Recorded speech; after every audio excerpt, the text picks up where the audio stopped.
every organization has to learn how to adapt.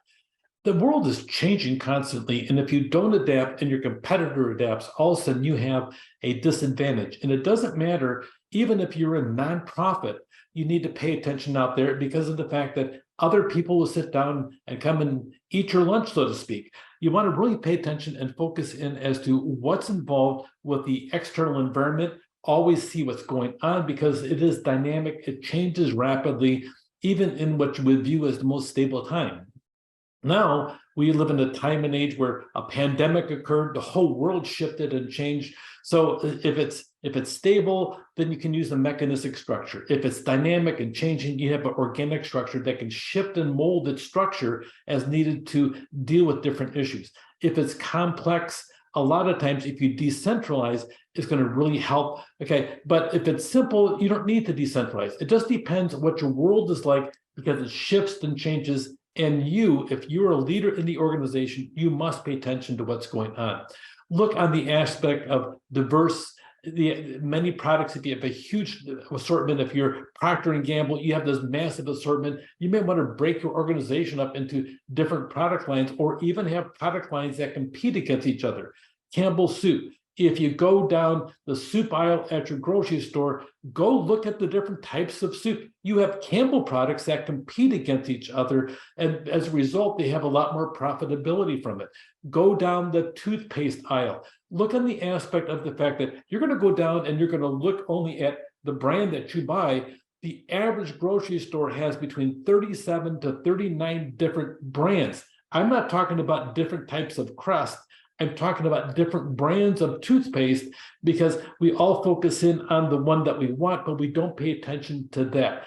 Pay attention as to what's going on in the aspect of the diversity, what's integrated, and look on the different aspects of what the competition is like, because that competition will come and eat your lunch if you're not paying attention to it.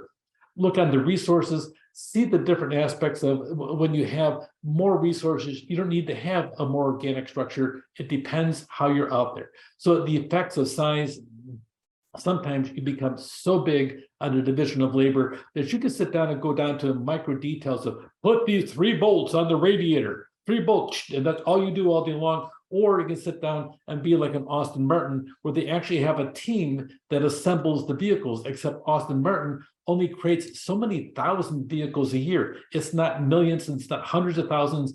It really is a highly specialized thing, and the team assembles it. So it depends what you're doing, but also Aston Martin charges a premium dollar for what they're doing. So focus in as to what you need on the size. Look on the mechanisms to make your product or your services as to how fast you can do them.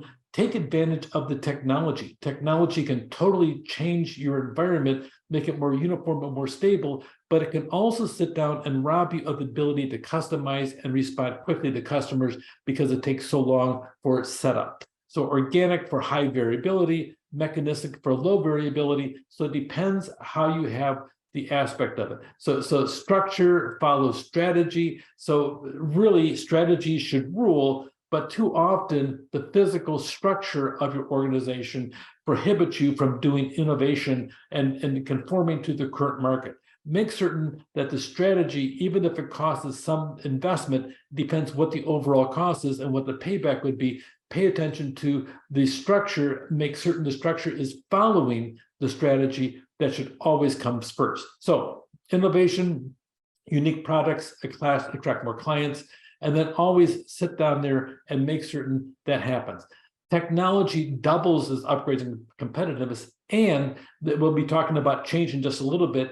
Technology is a sneaky tool for leadership to use to create change. Everybody sits down and they'll complain about this and complain about that. They're fearful of this, but everybody understands that if you don't stay technologically relevant, your competitors will overhear and they will sit down there and come and eat your lunch. Okay, so by eat your lunch, what I mean by that is they'll take your market share. So pay attention because people will complain less about technology change, and you can create change with the technology itself to change your process and structure to make it more streamlined.